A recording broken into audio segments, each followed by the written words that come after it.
All right, let's model this sphere. So if you remember from the photo, we kind of noticed that we had a highlight sort of right around in here. Even though our highlight was a very small, tiny spot,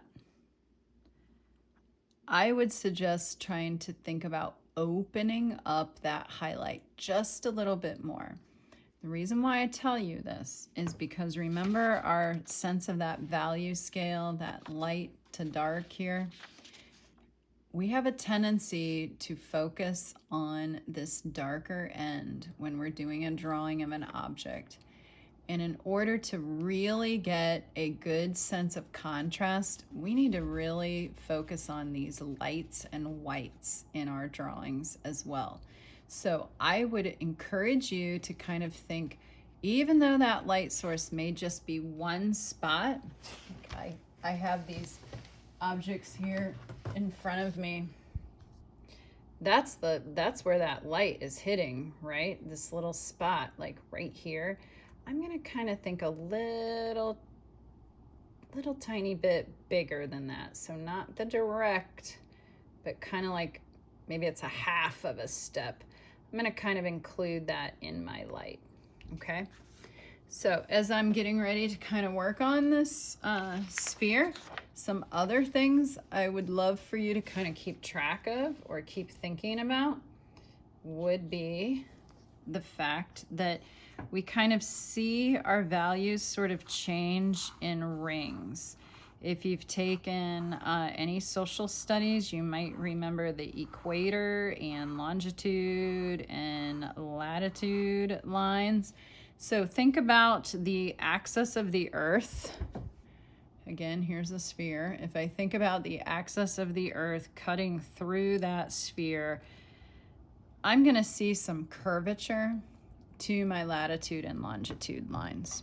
So if I designate this as kind of my highlight or my level 1, I want to see for my form shadow a range of values from white or light down towards a darker range.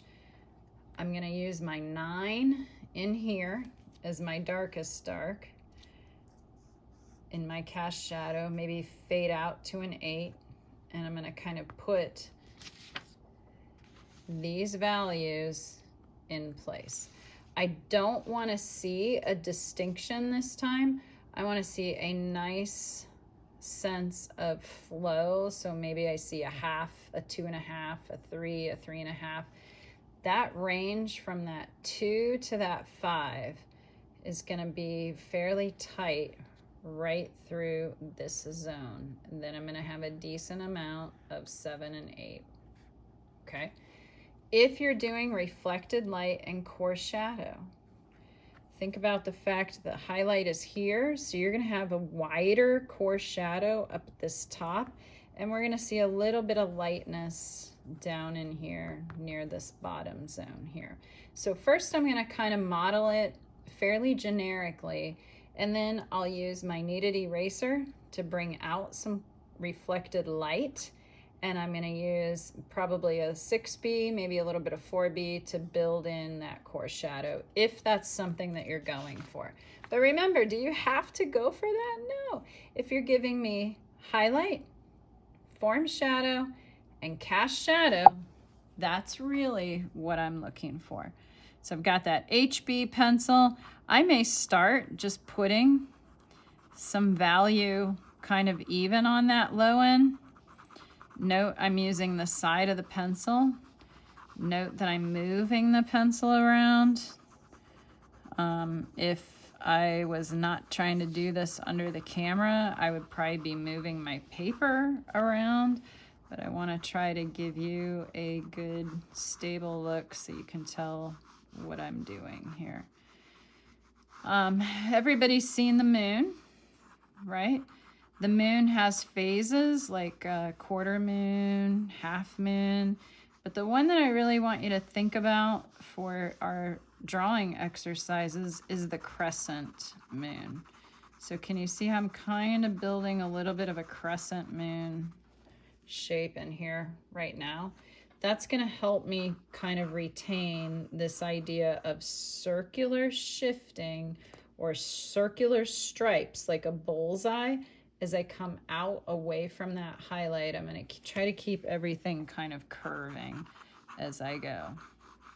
Okay, so this is so far my HB. I'm at about a level 4 here. I know I'm going to build that up and get that darker, but I'm going to go ahead and kind of start bringing a little bit of 2H along. And that is really tricky to do without moving my paper around.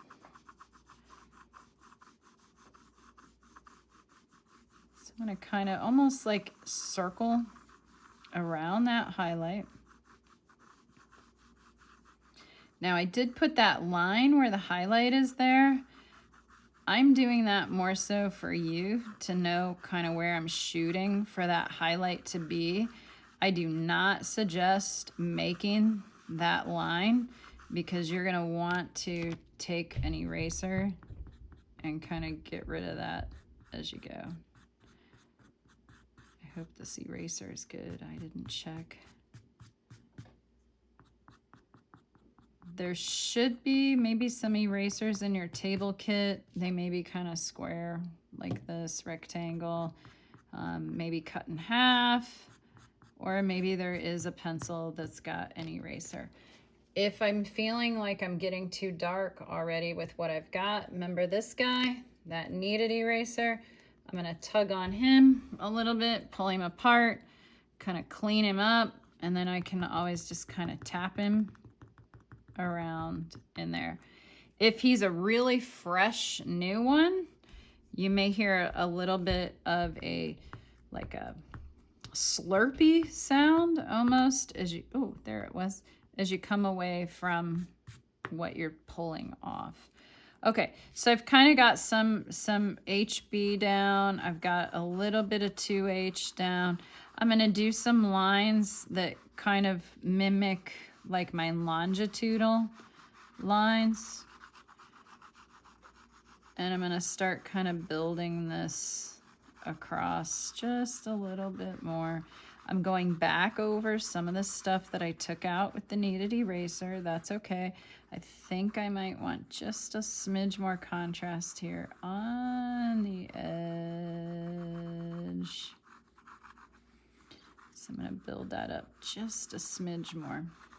Okay, now I've done some of this with the HB. I'm going to now start to fall into my 4B. I went and sharpened him. And now I got a really great 4B going. I also slipped a piece of it's like some backing board, kind of like some mat board under here to give me a little bit more of a dense surface, but it still has a slight bit of texture to it.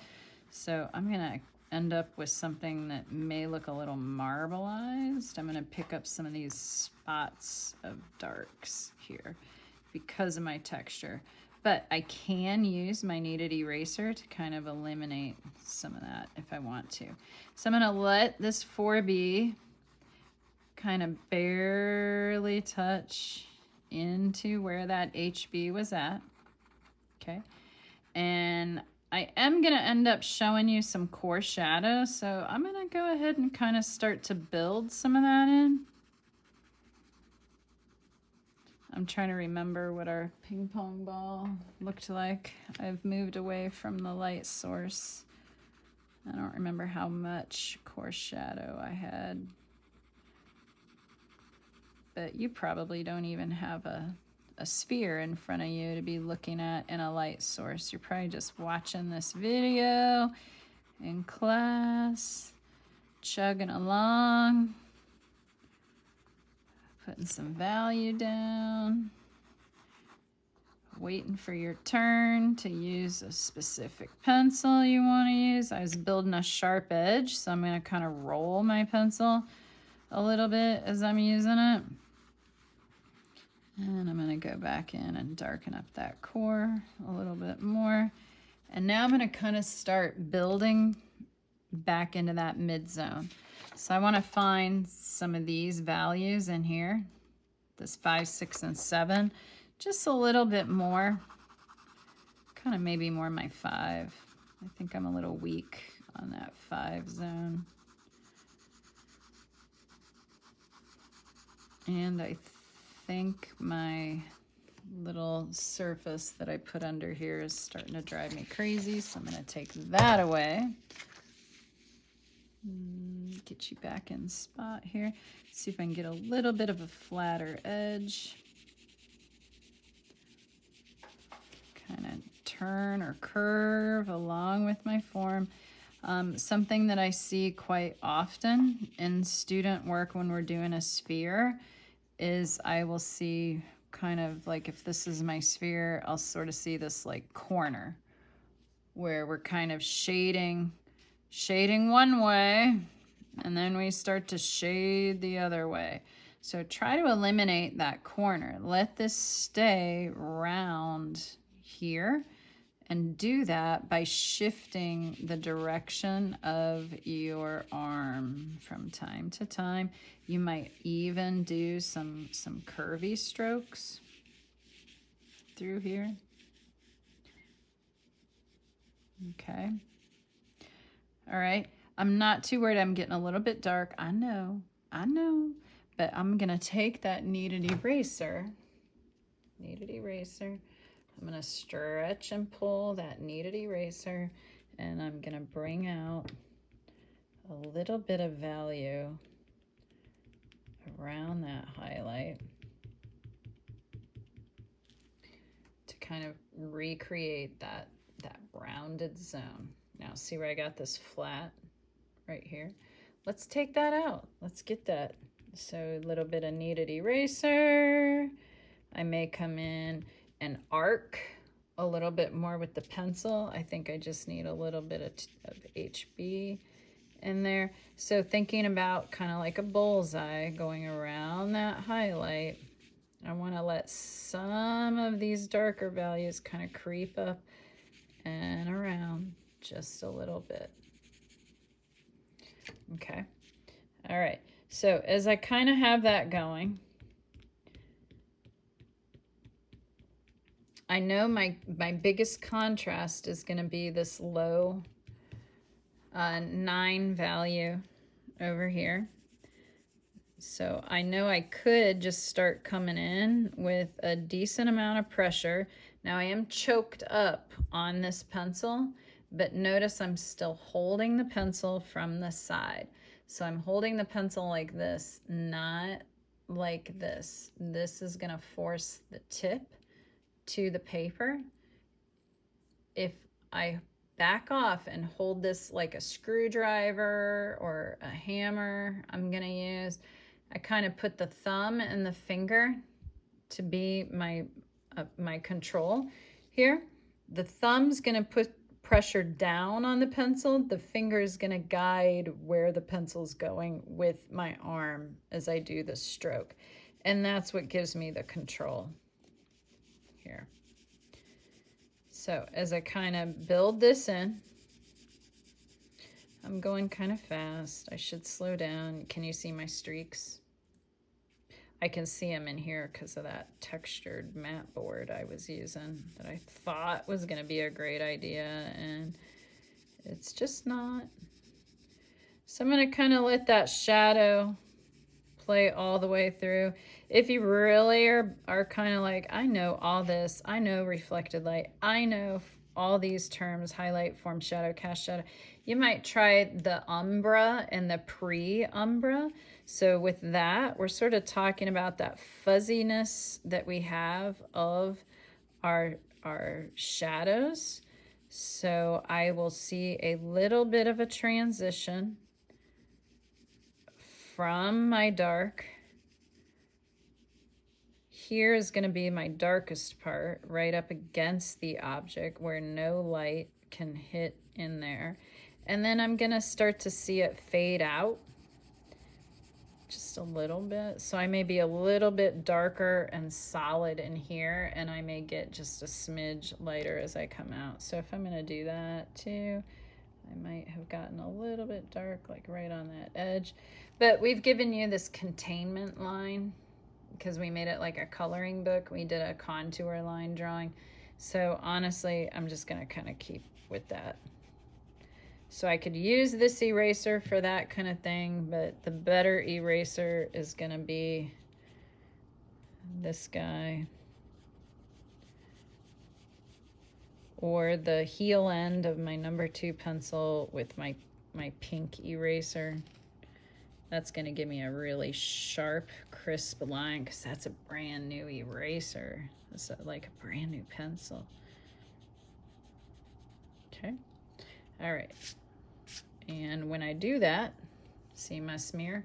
So I would just sort of blow that off, but I don't want to move my image here for you.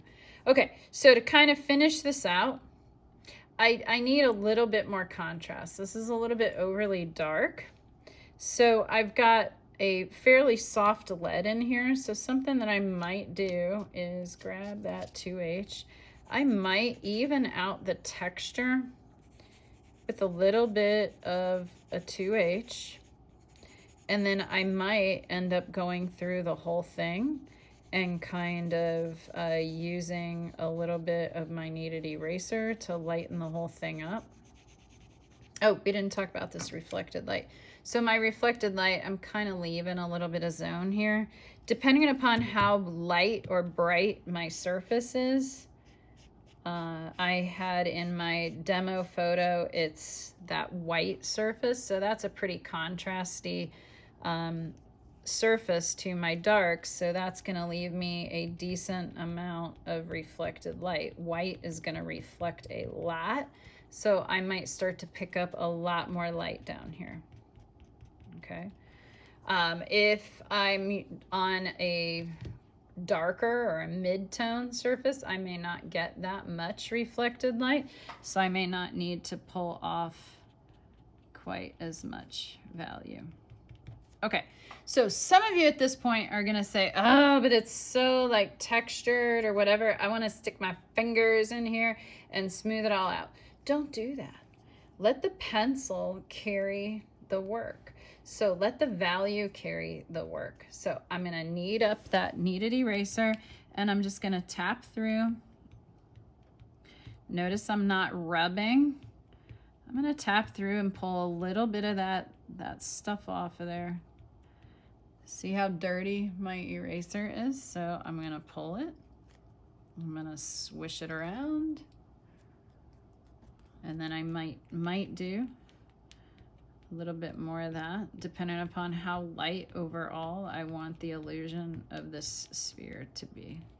Okay, so it's looking pretty decent. The ones you're gonna do in class, you're gonna work on your hard table surface. You won't get as much what textural marbling from the pencil as what I'm kind of getting here with these guys. I could work on this a little bit more, but honestly, don't you want me to stop talking and let's move on, right? So the last thing that I would suggest that you do, remember the photograph. We had a white surface. We had this sphere. I'm going to erase the HL that's representing my highlight. Okay. I have a gray wall in the background, right? So notice this side, like we're kind of eliminating that line, right? It's kind of visually going away.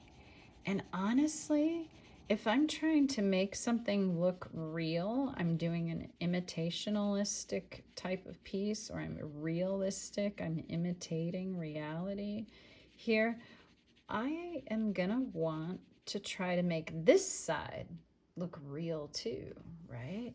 So how can I get rid of the illusion of that line? Well, here we go. I'm gonna take a pencil. You can use any of your pencils that you want to. I like the softer leads for this. And I'm gonna put some value in the negative space. Wait, what? The negative space? Yeah, the area around my object. Now notice I got this like line here too. Remember how my white paper kind of went to the wall and then the gray wall started at the edge of the white paper? So I'm going to kind of build out some value. I don't want to make a halo here, so I'm going to kind of build, and I could get lighter a little farther away. I just don't want to end up with a big outline around my sphere. So I'm going to kind of take this up, take it over. Now, hold on a second. What? I got dark over here already, don't I? So I don't need to get darker on this side, but in order for that background to feel consistent, what I'm gonna do is build a little bit of a mid-tone or a light value over here.